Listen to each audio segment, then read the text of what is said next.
This story, written by You-Jeong Kim, was published in 1935. It's about what's happening between a future father-in-law and a guy who's working for his daughter. The author is so famous that some of his works show in school textbooks. Spring, spring. You, my future father-in-law. Can you please? Every time I ask him for marriage, scratching the back of my head, saying, I am getting too old, his response is always the same. You, idiot. She's too immature to get married. He is talking about his daughter, who is supposed to be my wife. I've been working for him for nothing for such a long time, 3 years and 7 months now. But it does not make sense at all by his saying that his daughter has not grown up enough to be my wife yet.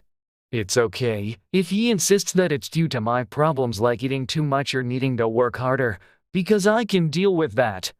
However, there's nothing I can do if it's because his daughter is too young to get married. So I realized that it went wrong from the beginning. At first, I should have decided the time that I needed to work for him in order to get married for at least 2 years or 3 years tops.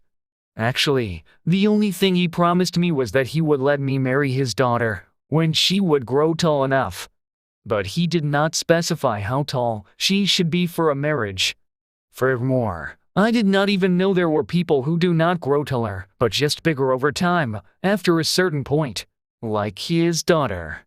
Nevertheless, I have trusted him and worked hard expecting him to say, "That's enough, get yourself ready for marriage." But that never seems to happen anytime soon because he has kept making excuses to reject me as his son-in-law. I don't feel like I'm his future son-in-law. I am nothing but a guy who is just slaving away for him. I'm an idiot. I just waited for Chang-Soo, his daughter, to become tall enough, not knowing my future father-in-law actually does not care about our marriage. One day, I felt so frustrated that I wanted to check or hide myself. But I did not because my future father-in-law told us to keep distance from each other for the time being. So, we have not even talked to each other face to face so far. Whenever I bumped into her on her way back from the well, delivering water, I tried to guess how tall she had gotten. And I found myself mumbling, like mother like daughter, spitting on the bank of a rice field as she went away. She does not seem to grow any taller than my armpit. I am taller than average though. What a girl. She does not grow. Look at the dogs and pigs. They are growing so fast. I tried to figure out what her problem is. Maybe it is because of the pressure of delivering a basket of heavy water on her head. So I used to take the water basket for her to her home. Besides, I often took a stone and put it on the altar of the village shrine and prayed to the village god on my way to gathering firewood in the mountains so that she could grow tall enough. I promised that I'd bring bread instead of a stone next time if you listen to my prayer. But they didn't work. Engaging in a fight with my future father-in-law yesterday does not mean I hate him, but I was just pissed off for what is going on these days. I was planting rice in the field, and I thought it was pointless since Chang-Soo would not grow any taller after eating this rice. I hate the idea that this rice would make the belly of my future father-in-law bigger. He keeps saying that his big belly is a disease that he was born with. Shit, my stomach. I stopped working to rub my belly and climbed up the bank of the rice field. I threw the container with rice in it to the ground that I was holding on my side. I plopped down, too. I did not care how busy it was. All I was worried about was myself. How could I keep working with a stomachache? I pulled a handful of grass and yanked the leeches off my leg with it and looked at Chang-Soo's dad. My future father-in-law was glaring at me fiercely in the rice field. You, idiot. What is wrong with you now? I have a stomachache. He got angry as I lied down on the grass. He came up to me out of the rice field and grabbed me by the collar and slapped me across my face. Do you want to mess up the farming? You stupid piece of shit. He has a bad habit of hitting people when he is angry. And what kind of father-in-law would call his son-in-law a stupid piece of shit? He's notorious for saying bad words to the villagers, too. Even children know he is bad-mouthing others all the time and gives him a nickname, Yo Pili. Yuck means bad words, and Pili is part of his name. He also lost favor with the villagers as a manager hired by Bae Chimbang, the landlord. His job is to take care of all the tenant farmers working for his boss. Typical managers are always cussing, violent hairy dogs. But he looks better than them. The tenant farmers usually give him chickens or pay him by picking weeds out of the rice field to get on his good side. If not, they end up being given less land than before in the coming autumn that year. The rest of the land goes to the other tenant, who got his favor by bribing him, such as giving him money or buying him alcohol. This is how he got a cow at his place. Many people in the village have to suck up to him, even if they know they can be blamed by other villagers. But his bullshit doesn't work on me. He did not seem to know what to do after slapping my cheek. I could tell he was confused. He was just swallowing his spit.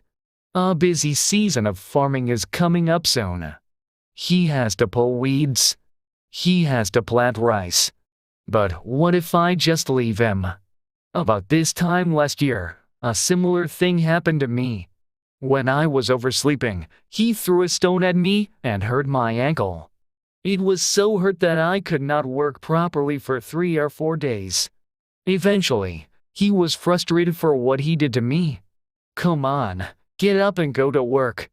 A good harvest this year could give you a chance to marry my daughter. He motivated me to work hard.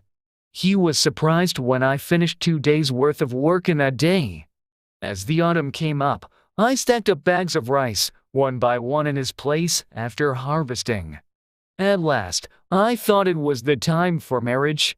But he did not keep his promise.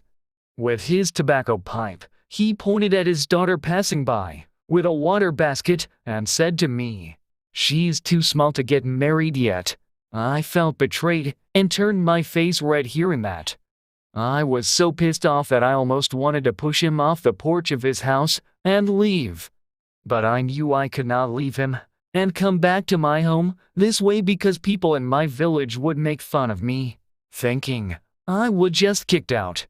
I sprang to my feet and said to my future father-in-law, who looked a little down, "I am going to leave you. I want you to pay me for the work I have done with you." What the hell?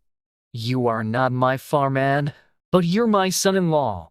Then, why don't you let me marry your daughter? You just have me work hard for you, and that's it. It's not my fault. It's because she is not growing. He's just making the same excuse as usual, preparing his tobacco pipe. I knew I couldn't get what I wanted from him this way. But it's different this time. I tried to pull him by his sleeve to the head of the village for his ruling. "You bastard! You have no respect for your elders." He resisted, but I forced him to come along. It didn't make sense that he never let me marry his daughter after working this much for him, and just kept rejecting my asking. Actually, I don't hate my future father-in-law. The day before I was involved in a fight with him, I had been making a crop field in the mountains. I had been able to smell a nice flower on the other side of the field, and some honeybees had been flying over my head. With a soft sound of spring water coming out between the rocks in the mountains, the sunlight coming down from the clear spring sky had been so warm that I had felt like I had been daydreaming. I had felt drowsy and felt my hair beat as if I had gotten a cold. When I sing and drive the kettle, I usually find myself moving my shoulders to the singing. But today, I don't know why, but I just feel drained and irritated even though I finished only half of my work. I just keep hitting the cow. Damn cow. This cow belongs to him. Come on, go. I am in a bad mood not because of the cow, but because of JMSON who just brought a lunchbox to me. She hasn't shown me any sign of getting taller. JMSON is not that pretty, but not ugly, either. Her look is just good enough to be my wife. She's 10 years younger than me because she turned 16 this year. But she is so short that she looks 2 years younger. Other girls are growing fast, but she isn't. She looks like a small, but fat oriental melon, which tastes better and looks prettier than any other oriental melons. I like her generously big round eyes, and I also like her ample lips. If you have enough food to eat, you are lucky.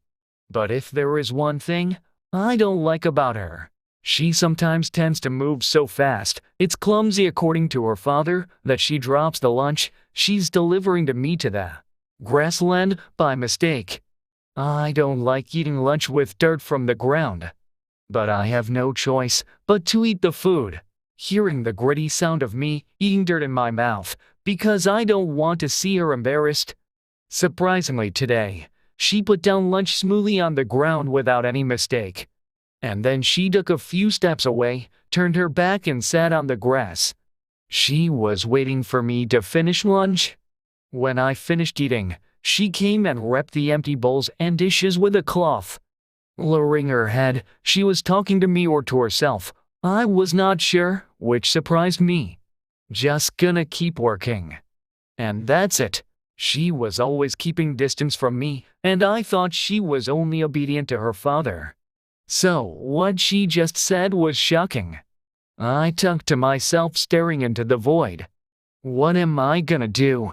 Just ask him to marry me, you idiot. She stepped back.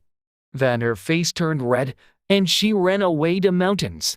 I didn't know what's going on.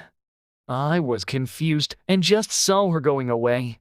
In spring, all the trees and plants started budding and turning green. It's not much different than human being. I'm pretty happy to see Jumson growing up these days. Of course, I didn't check her height, but she just looks like she's getting taller, but of course, I hope that I'm not wrong. Is she still too small? No, I don't think so. When we went to the head of the village, he was feeding pigs in a cage in his yard. He changed and tried to be well-mannered since he just come back from Seoul. He began to have a habit of stroking his mustache with his hand while saying, "Ham," which goes down in 2 different ways and looks like the tail of the swallow that perches on his house roof. He found us absent-mindedly staring. What's going on here? Sounding ham and stroking his mustache at the same time. Listen, when my father-in-law made a contract with me, I started calling out to the head of our village in front of my father-in-law. And then I took pause for a moment, thinking something is wrong with what I'm saying. I started talking again by saying, "This old man made me a contract at first, because my future father-in-law didn't like me call him father-in-law in front of others. My future father-in-law even told me the other day, 'Don't call me father-in-law in front of people.'